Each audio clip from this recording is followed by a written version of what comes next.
we go, losing self-control. I keep telling myself. Hello, my name is Muhammad Dwade and this is Motionology once again.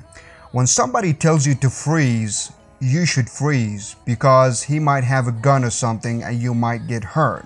So you need to stay still. Somehow the same thing happens with the freeze operator within Xpresso. The only difference is that we don't have any guns involved. So at the end of the day, you're not going to get hurt. You're probably going to get paid, which is a good thing.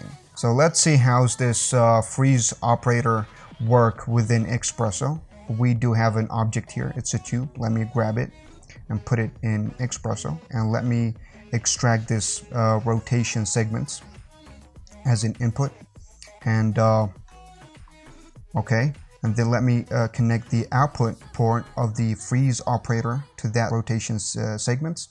And now we do have one segments because there is no value controlling that. It's a value of 0. You can now increase that, and now it's controlling rotation segments. But we're not gonna work with it this way. We're probably gonna get another node, let's say a constant. It's a number, and let's connect that to the value. Now when we go back to the freeze, the value is not here anymore because there's some other node controlling it, and that's the constant. Before we go on, you should think about this freeze node as if it was some kind of electronic switch that will switch on and off any going animation at any given time. So let's do some kind of animation to this value right here, which controls the rotation segments. So let me go ahead and put the timeline to 0 and then hit a keyframe, and then go to maybe to the end of the timeline and put it to maybe 20. Let's put another keyframe. Now we do have this animation. Okay, let's make this animation go on.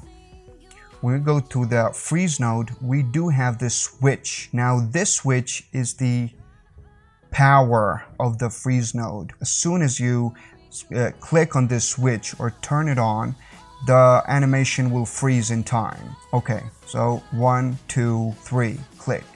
The animation is frozen now in the viewport. You can see that.